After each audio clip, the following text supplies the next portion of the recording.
think for me that I enjoy most about writing ELT is that it's like a game, because you're trying to produce stories or dialogues or magazine articles, but actually you only have a limited number either of words or structures that you can use, and yet you want to make it appealing, you want to make it possibly exciting, you certainly want to make it engaging, but how do you do it? And I think it's a fantastic discipline. I agree, it's like a sort of puzzle, but my approach to the puzzle starts right from the beginning of the planning process, and I really, really enjoy planning courses, planning out where the vocabulary will go, what comes first, what comes next, making sure that everything's been covered, and having everything all laid out before we start writing is a process I really enjoy. And the other thing that I really love is doing the research.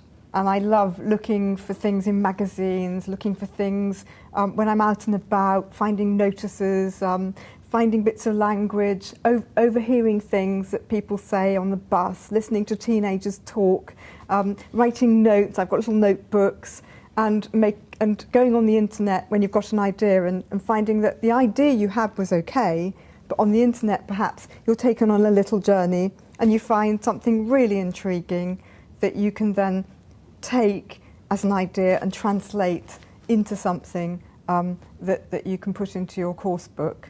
And just to say though, although yes, the writing and everything else, which I was talking about before, is creative, or at least I like to think of it as being creative, the planning process is also another incredibly creative activity, because I mean it's at that point that you're generating the entire structure of the course. And it's only in fact having a good, strong, firm structure that you can rely on, like any language course book should be, but it's only with that allows you to have the freedom to write and take pleasure in the writing, because the clarity and the strength of the structure means that you can write with confidence.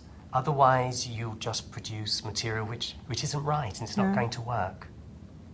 I was always one of those kids who actually, even without any learning skills or learner training, I used to keep my notebook, and I had my own vocabulary notebook, but it was not aimed at the words which were ever going to be particularly useful. It was all the most arcane, difficult words which I came across in books, and I learned them, and then I would then try to incorporate them into my little compositions and essays at school, and actually probably made a ridiculous figure of myself, but I actually love language and the texture of language, and it is actually one of the things which is fun about writing language material, is that you get to play with the language because you want to create authentic feeling, different genres, different types of writing. So it's very much a kind of imitation game, and you're mimicking different types of writing. I always say it's a bit like acting.